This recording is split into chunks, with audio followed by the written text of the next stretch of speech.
it would be one thing if I just told my story and I was like, hey, my name's David. I had developed a corn addiction along with several other acting out behaviors that were definitely unhealthy to me, and I almost ruined my marriage. I tell that story, and I'm the only one. People are like, wow, this guy really has a lot of things going on.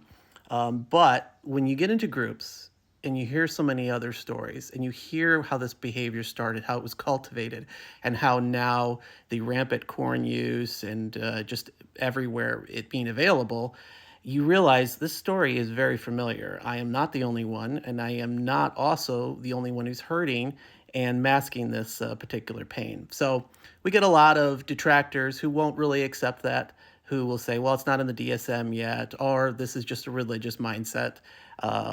And we would combat that to say, I'm just going to say, it's a problem. It's a problem that needs to be talked about and it needs to be addressed. And we're never going to stop talking about it. The DSM will ultimately update once we're 10 years, 20 years down the line, and it's just a even more rampant, untouched situation.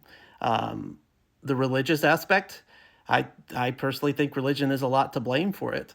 The suppression of choosing to have behavior over people being open about themselves has really led to a lot of shame, guilt, and hiding that has not been an honest situation.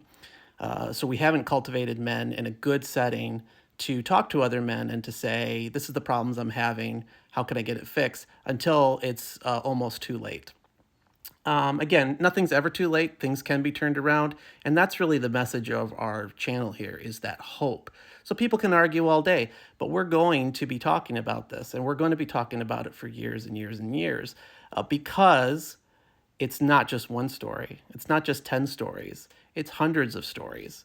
And when these stories combine, and in the sadder cases, when a man literally can't release the ropes that it has him held down by, we have a pretty major problem that people are refusing to see and to address. Part of our channel is to offer that hope. Part of our channel is to help the men who really do want the help and to see that, hey, look, I thought I was in control of this thing, but turns out it's in control of me.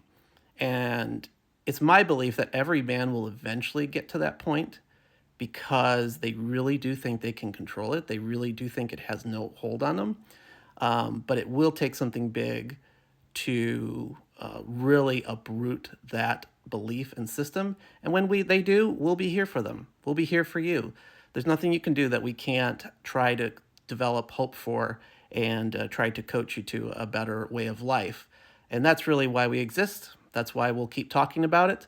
And that's why 10 years down the road, you're going to say, wow, all right, maybe something was to this. 20 years down the road, 30, 40, however long it takes to just continue to show people that transparency is the best way to do it. Full, complete honesty with yourself, with your partner, and those around you is the only way to really start the healing process. And we believe God is a very big part of that. We believe that community is a very big part of that. And we'll just keep talking about it. Thank you for joining this channel.